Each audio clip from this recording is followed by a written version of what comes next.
Hello, everyone, and welcome back to another episode of If Margaritas Could Talk, the Over 40 Chronicles podcast. I am your host, Tracy Black, and today we are talking in depth about relationship attachment styles and how they will impact us with age. And guess what? Of course, I would like to welcome back my co-host, Kira Wilding. She's been away, and now she's back.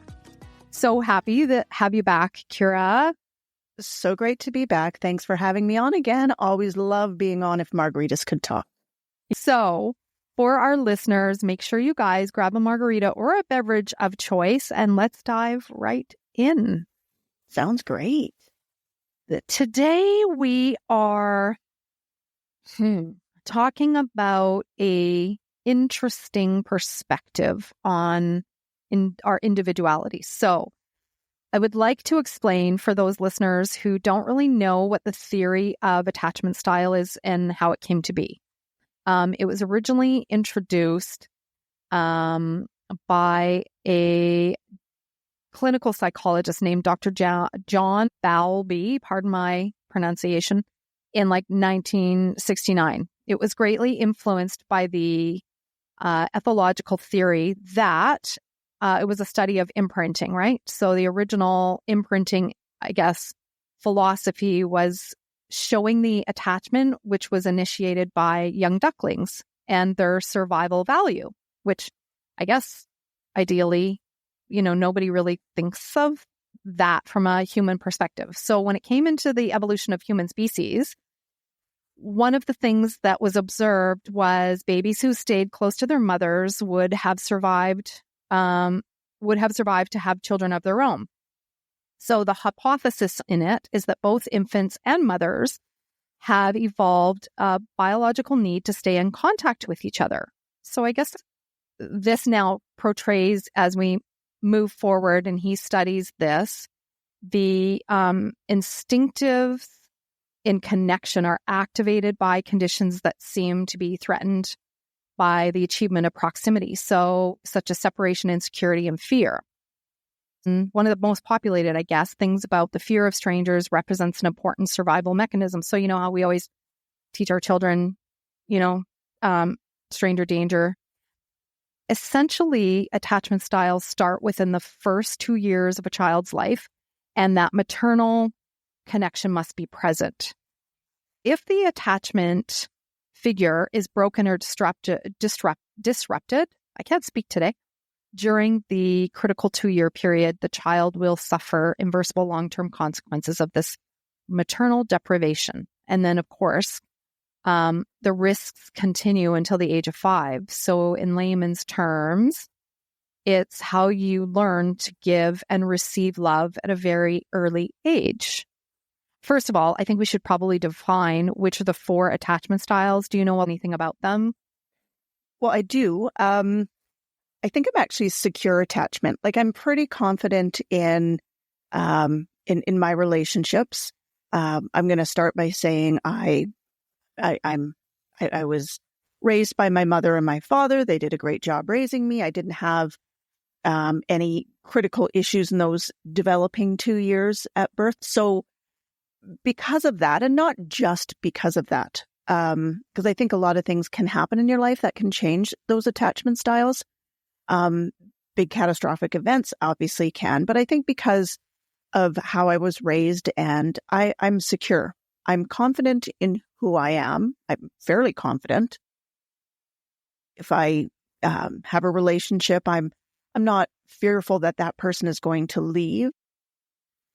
We all have our fears in relationships, of course, but my interaction with that person isn't based on fear that they're going to leave. So I think based on the 4, I'm secure. And maybe, Tracy, you can just state what those 4 are. Yeah.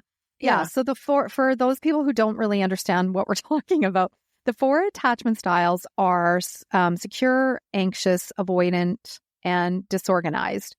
And each of these specific attachment styles are, again, your view. It's like an unconscious way that we are that we connect with other people without thinking about it. So it's not like you're behaving in this manner or I'm intentionally deciding, like, you may be a secure person, but your attachment style when it comes to other relationships might actually be different. So you can be a secure person, but how you interact in all sorts of facets of relationships can versely be different. So I'll just sort of break it down.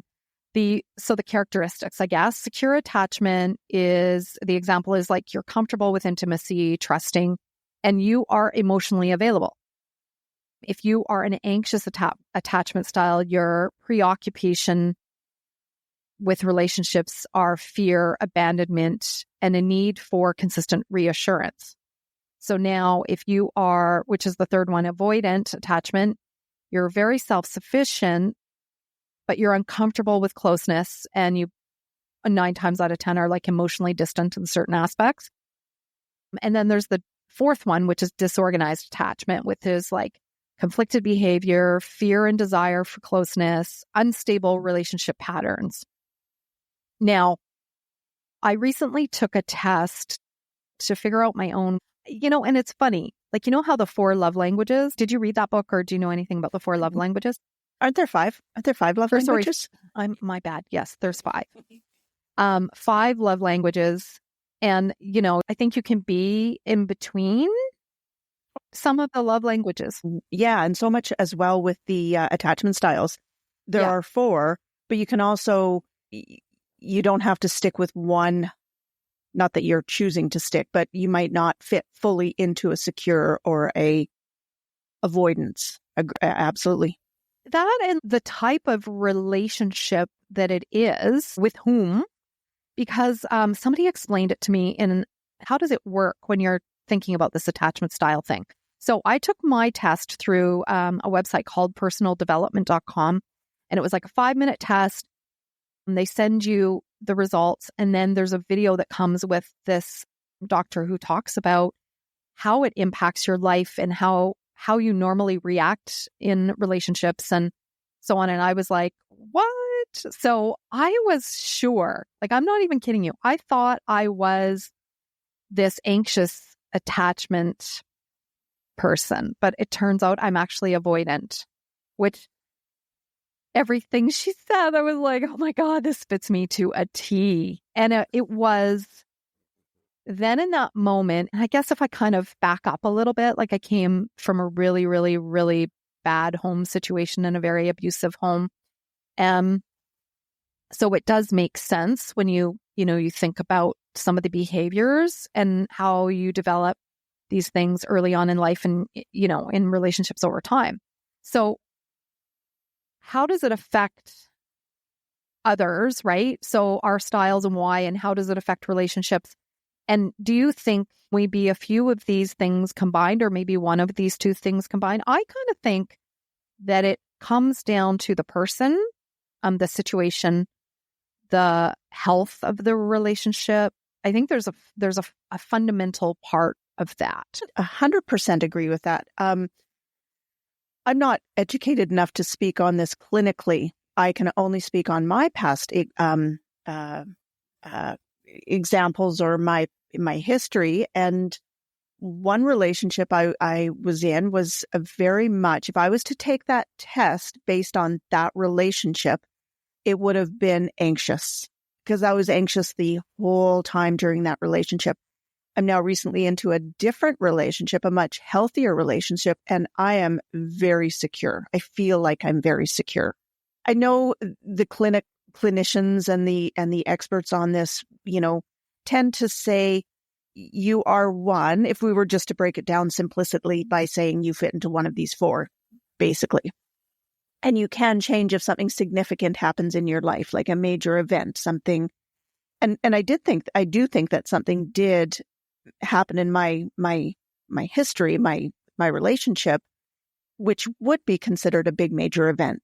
Now I'm different. I'm going into this new relationship with a different train of thought, based on what I've learned from before. So I have changed my attachment style.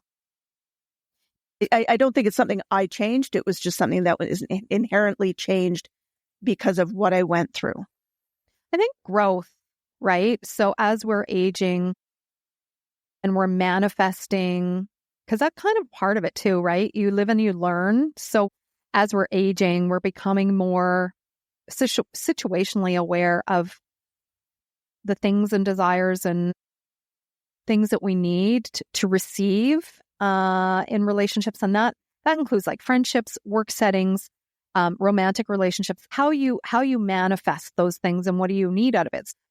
In an example, for anxious, avoidant, and disorganized categories, issues can be caused like difficulty trusting, avoiding intimacy, or fear of emotional vulnerability.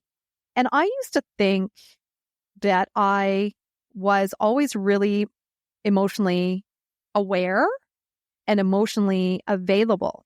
But when I took this test, all of a sudden I realized I'm actually very emotionally vulnerable, and I wear my cards closer than I thought I did, which is kind of in contrast to secure attachment, such as your own, which supports like healthier, more stable relationships. Does it come down to the individual that you're in that relationship with? 100%. Even work relationships, right? Because I think in work relationships, you're wearing so many different hats in your job. And depending on what you do in your career, I don't know, maybe you might disagree with, I don't know. But I think it kind of crosses over, and it can be an understanding of different things. 100%. For work-wise, I think there's a big difference between entering the workforce in your early 20s to winding down your work career in your late 50s, early 60s, whenever it is that you decide to end. I know when you're in your early 20s, you've got your whole life ahead of you. You want to have those connections. You want to, climb the corporate ladder, so to speak. You want to have a good impression, make good impressions. At the end of your career, I don't know if this is going to come out right, but you just kind of want to get through it. Like, I'm retiring in 5 years. I'm not here to make friends. I'm where I'm at. I'm now working towards retirement. And do I care if Sally next to me in the cubicle next to me likes me? I probably did when I was in my 20s. Do I so much in my 50s? Oh, no. Not to take away from the quality of work that whatever it is you're doing, but I definitely think you have a different perspective on those relationships and what you want out of them. So, which could change your perspective on what kind of attachment style you have. I do agree with that, because there's no question that it does affect us as we're aging. And that's the reason why we're having this topic on this episode today. And one of the things that was important that I took away from the testing was that you have the ability, we all have the capability of understanding what the attachment style is and then creating a new attachment style. So they actually legitimately offer courses and so on. And I found it interesting that some of the things that were like stated. So I encourage everybody, if you get an opportunity, it really defined something for me, which I never quite understood. So let's take it in this analogy. If you are playing a game, you're playing a board game with somebody, and your attachment style is like, I relate to the rules of Monopoly. And then your person that you're playing the game board with, they relate to the rules of Scrabble, then you're going to have a definitive difference on how the game should be played. And that to me was like, ding, ding, ding, the bell went off. And I go, holy crumb, this makes total sense when it's kind of the same thing with love languages, when you don't really understand how a person chooses to love, whether it's through affirmations or acts of kindness or through service, whatever.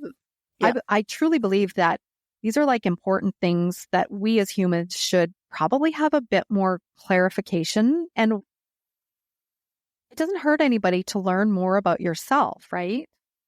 Oh, there's always room for growth and learning about yourself, for sure.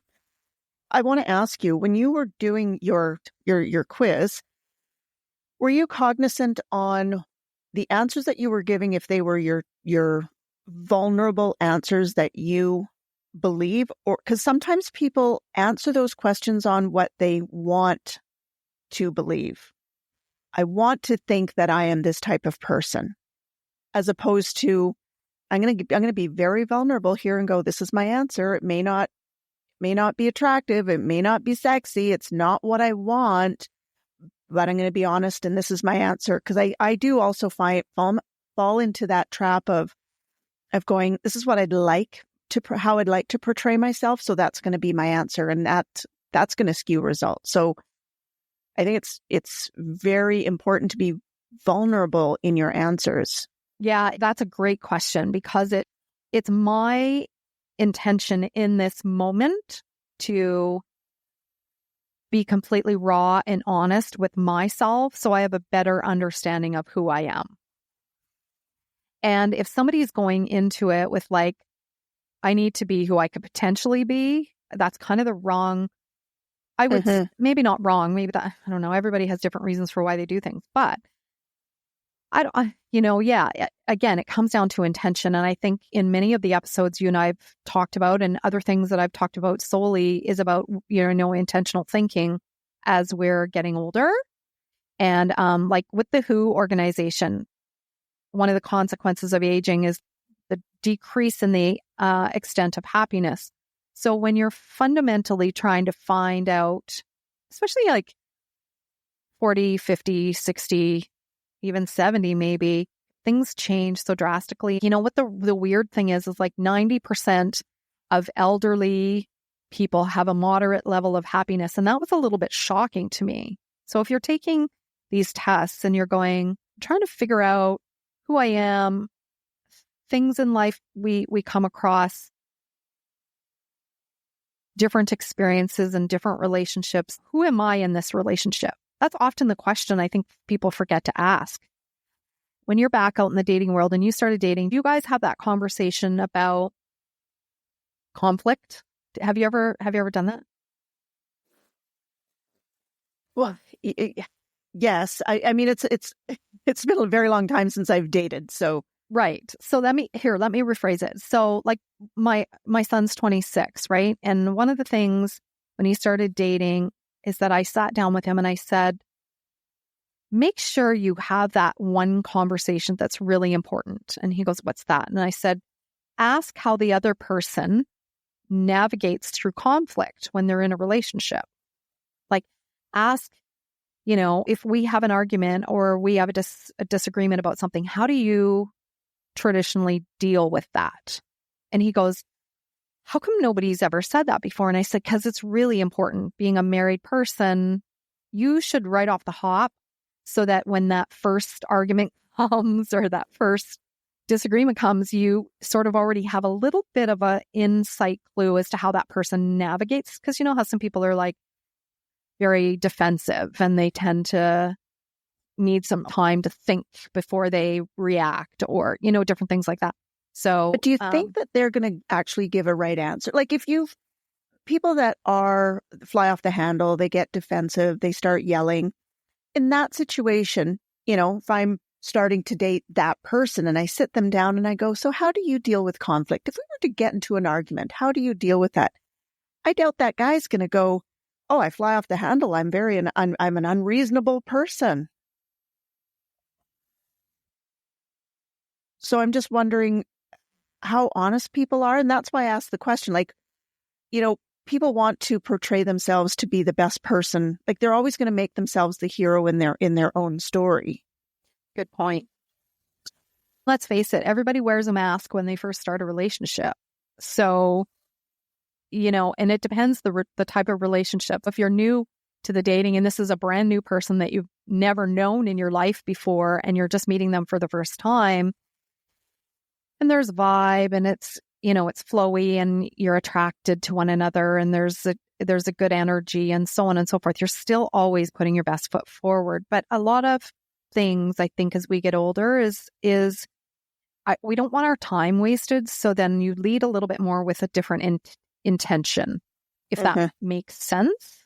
Sure. When you think about learning about who you are as a person and what you bring to a relationship, I think fundamentally it makes sense to understand a little more clear. Like I watched this dating show called Love is Blind. And actually, this is one of the topics that came up in one of the conversations between a couple. And he said to her, "What is your attachment style?" Or he said to her, "Do you know what your attachment style is?" She said, "Yes."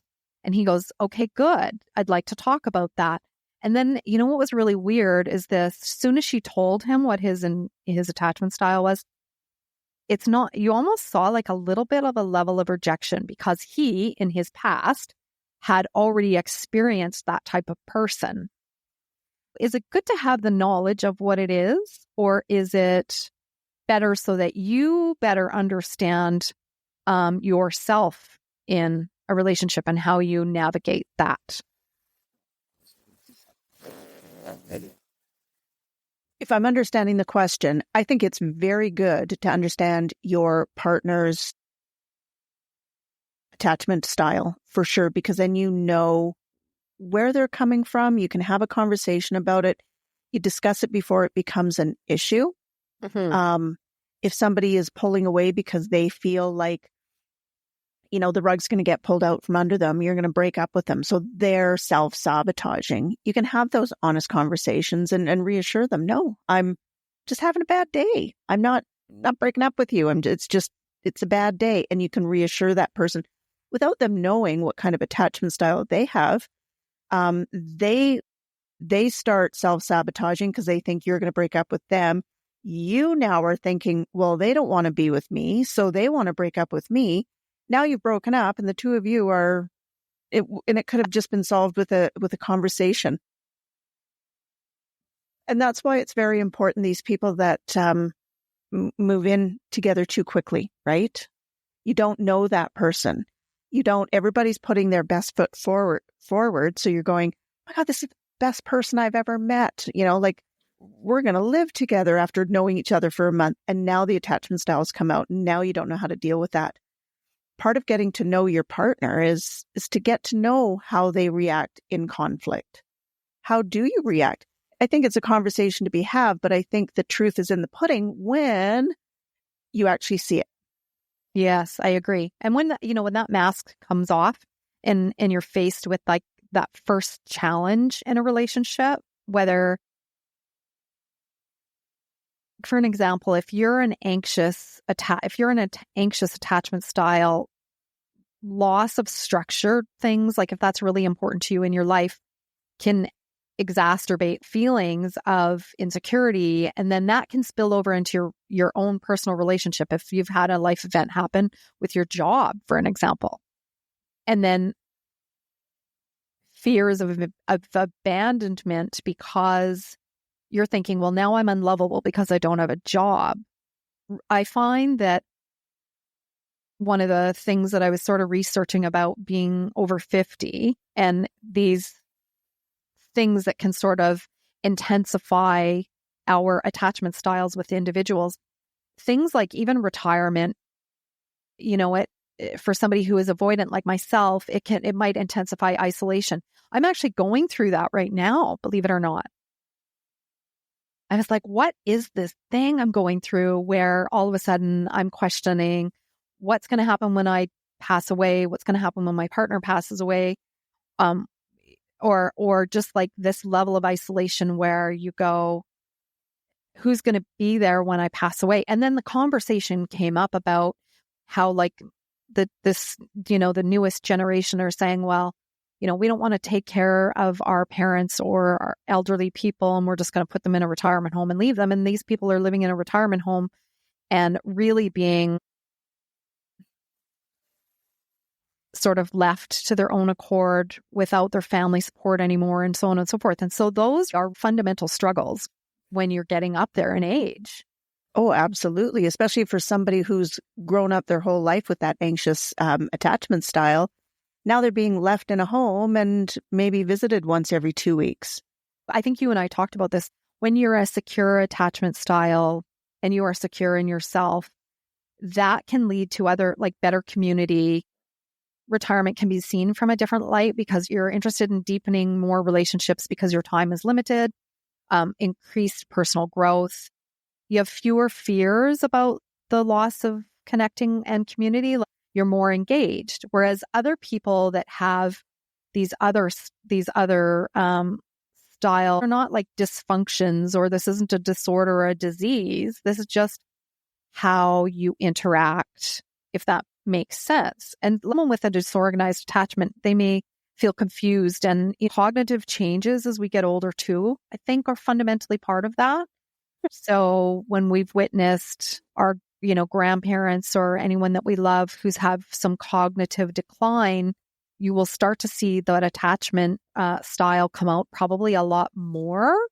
I never quite thought of it from that perspective. And, like you were saying about your mom, how she's, she loves to be in, doing her quilting and doing tea and playing cards and doing all the things. And that's how you kind of envision what retirement looks like, right? Mm-hmm. Oh, she does it very well. She retires the best way anybody could retire. So it sounds so perfect. Like even losing someone, do you think you personally have the ability to think that some of that security could change when you lose a person in your life, like your significant other? Oh, 100%. It's one of that's a huge catastrophic event in somebody's life, or a big life-changing event, of course. And I think the more loss you do experience, how would your attachment style not change? How could it not? Especially if you lose a loved one before their time. How does it not? I'm not answering that question, but it's just, it will. If you don't think it's going to, it will change. It's going to change how you perceive or how you look at another child you have. If you've got a husband that passed away for whatever, heart attack, cancer, car accident, I'd be scared to, my fear would be, I'm going to get attached to another partner and they're going to leave me too. They're not intentionally, but I would imagine it's such an overwhelming sense of grief that you would never want to do that again. So why put yourself in that position? I think all the things that sort of go through your mind is like caregiver responsibilities, being an empty nester. If you've been married for a lengthy period of time, or even maybe not even married, just partnered up with somebody for a really, really long time, or your first or your second marriage, or whatever, fourth relationship, or what have you. I think that those things can significantly impact your ability to have your attachment style change. And now that I'm in this sort of precipice in my life, a lot of things are coming to the surface for me, trying to understand, like I'll be 55 next month. And I'm going, yay, I finally get my IHOP discount. A friend told me about this. Yes, you get a 55 age discount. Oh God, at I have to go to man. IHOP. I get a discount now. Here's the thing. When you think about going to like seniors residence, which I really dislike that word a lot. Well, it's better than old folks home. Right? I'd like to think that when we hit the middle 50s, it's sort of like the graceful 50s, I'd like to call them. So that I don't feel like a senior. I don't look like a senior. When you think of senior, and not to disregard anyone out in this world, but usually that relates to like someone who's in their like 70s or 80s or 90s. I don't relate that to under the age of 70, which is so weird. Well, okay, but we're 55. I know. We don't look at 70 as really all that old. But when you were 20, I remember as a teenager, my mother turning 40. I couldn't even imagine somebody living that long. Like, I just thought she was the oldest person in the world. I'd kill to be 40 again. Right? Yes. I remember having a conversation when I thought, I wonder what it's like to be that old. And you're in your 20s, and that's what your mindset is, right? So, of course, it seems like it's ancient. You push back that number of how old is old. Because right now, 55 is not old. 60 isn't even old.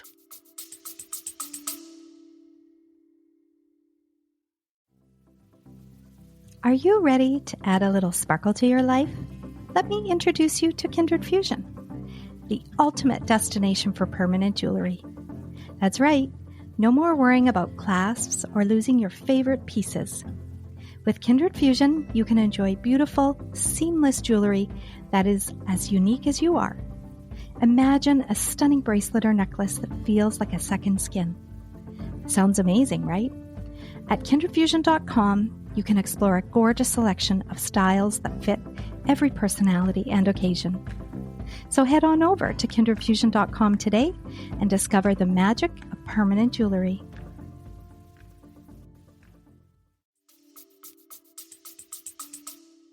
This is so crazy of me, but when I was in my 30s, I had told my kids, my son said, "How old are you really, Mom?" And I said, "Well, I'm celebrating my 12th anniversary of my 6th anniversary of my 30th birthday or something like this. I don't even know what it was.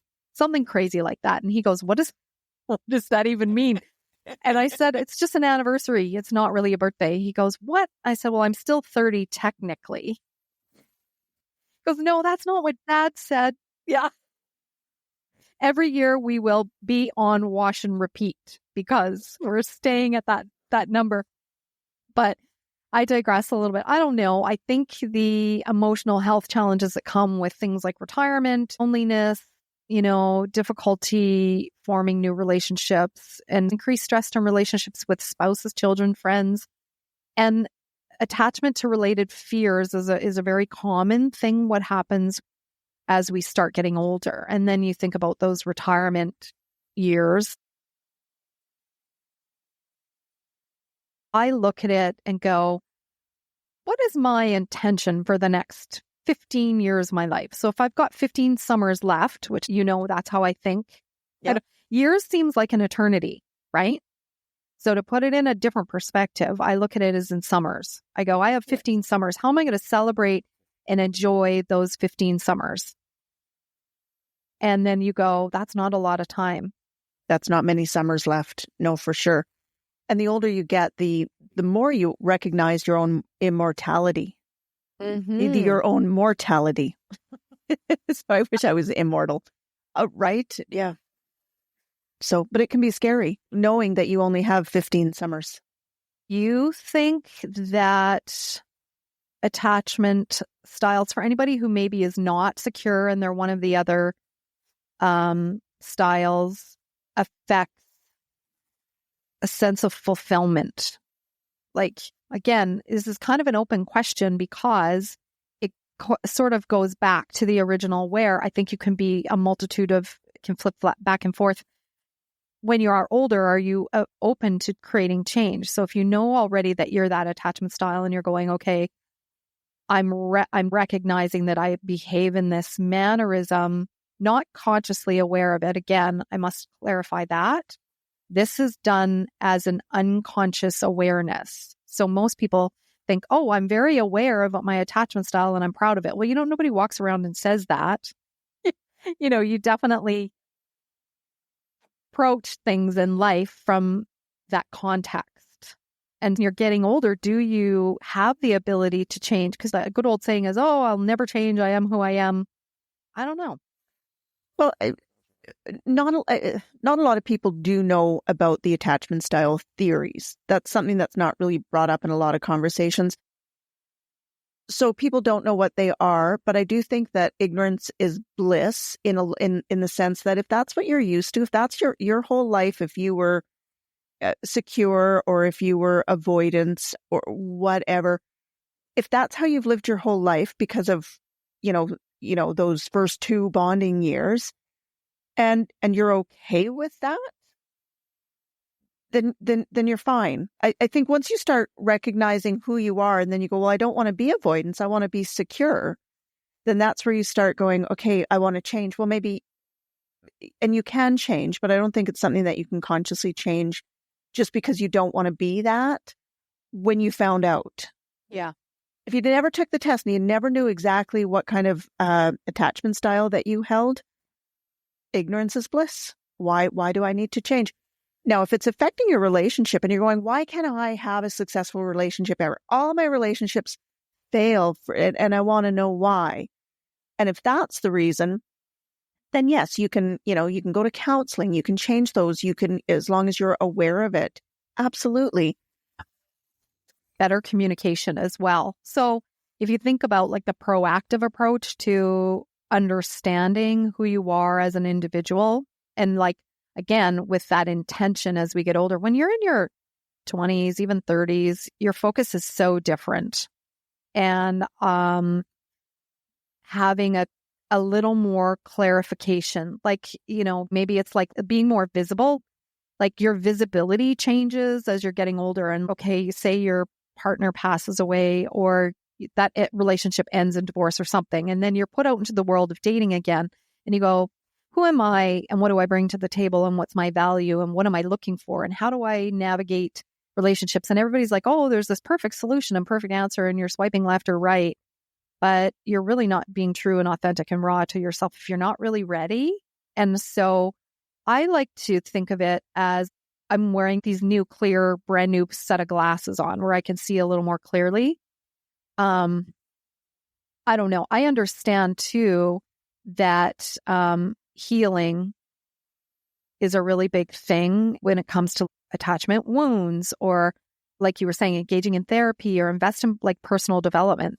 We can all learn more and more about who we are because, again, as we're aging, it changes how we navigate in everyday life with all of our relationships. So it's not even relationships with our children, right? As they become adults. I don't know. I love to try to understand these things a little bit more in depth as I'm getting a little bit older. And how do I engage? How do I build self-confidence? How do I foster more secure connections with family and friends and people? And I think your value, like in understanding that, you're placing more value on it. Would you disagree or agree with that? No, I agree. I think as we get older, we want to be absolutely more aware, conscious connections. Why are we connecting with this person? Why are we associating with this person? I do think we look at that when we get older as not that everybody has to serve you in some way, right? But if somebody isn't bringing value to your life, I think as we get older, we're more inclined to say, I don't need that person in my life anymore. They don't add value. And again, I'm not saying everybody has to, give me something for me to be your friend. But as we get older, we're more aware of, you bring too much negativity in my life. You suck the energy out whenever you're in my presence. We're more inclined to say, I don't need you in my life than we were when we were younger. You like it easier to disassociate, I guess, which is a part of the avoidant attachment. And unapologetically do that. Yeah. Yeah. The toxicity of relationships. When, we look at Mel Robbins put that book out, The Let Them Theory. And of course, I've got the book. I read the book. I did an episode on the book.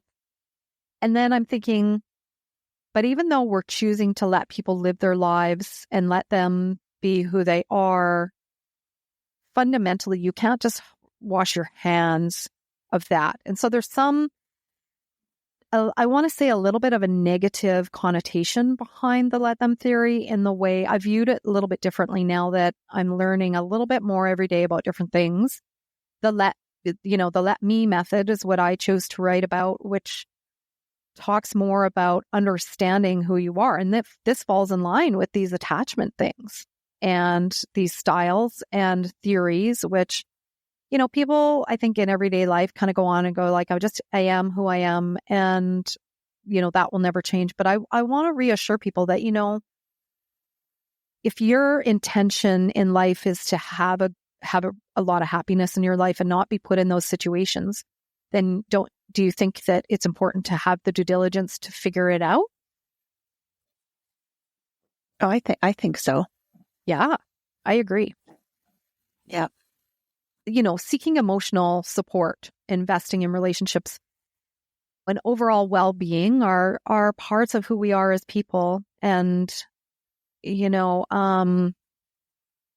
been a great conversation surrounding this because I'd love to hear about other opinions on it and how, maybe some of your particular attachment style has ever affected your relationships? And is there a recognition of that?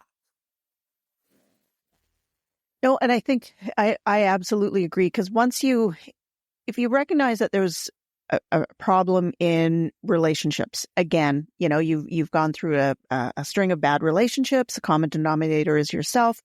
What is it that I'm doing to just keep fostering these, toxic relationships? And you do the attachment style quiz and you find out you're something. Now you're starting at a base. Now you've got a route to, I don't want to say a problem, because I don't want to, but now you know where to begin. Okay, I'm anxious. This is why the relationships don't work, because I potentially sabotage them all. Now you can work on that. Might need some professional therapy, because, not everybody's going to know how to navigate and figure out, how do I correct what I want in my life to make myself a happy, healthy, be a happy, healthy partner for somebody. So I think taking this quiz is really important to be able to then go, okay. I think also reminding the listeners that attachment styles they're not fixed. They can evolve with conscious effort. So it is about sort of self-reflection and taking the initiative to be okay with that vulnerability and diving in a little bit deeper to who you are, so that you're now exploring better mindful choices with your interactions with people, which I think a lot of people forget about. And let's face it, how many times have you and I talked about the detachment era? We are in such a detachment era. It's insane. Right. And I also think it's important to note that as we were doing this podcast, I think I'm thinking to myself, we all want to get to the secure attachment style. Like the other ones aren't bad either. Like it's not trying to always get to that secure attachment style. That's not your goal. Your goal is figuring out who you are and then going, how do I maybe just adjust my thinking so that my attachment style fits in with this relationship? It's not wanting to, it could be, but it's not, you need to change to be this type. It's recognizing that you're maybe an avoidant style and going, okay, whenever my partner does this, I sense this and I want to flee. Maybe I've just got to take a step back and go, no, he doesn't want to break up with me. The close proximity of the end goal, which I love that. So that's a great way to put it. The end goal is not just to become secure. We all need security, but the end goal is self-recognition and then learning from that on how to be a better partner, a better friend, a better coworker, better when you have life journey challenges and the adaptability for those things that you are presented with. Yeah. And communication with your partner. Absolutely. This is my attachment style. So what I need from you is a reassurance on a regular basis. Absolutely. I think on that, we will end on that note, but I wanted to just thank you for today's episode of If Margaritas Could Talk, and thank you guys for so much for tuning in. Don't forget to join us next week. Kira and I will be coming to you from the red-ish carpet, talking about all things Oscars, fashion, movies, and the nominees. So if you have something to add, what was she wearing?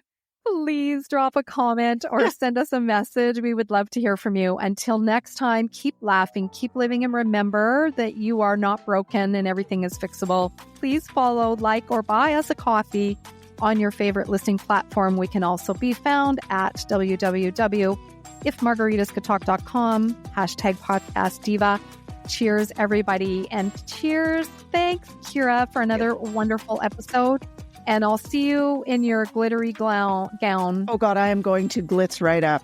And I'm going to have a margarita. I am. All right, everybody. Cheers for now. Bye-bye. Bye.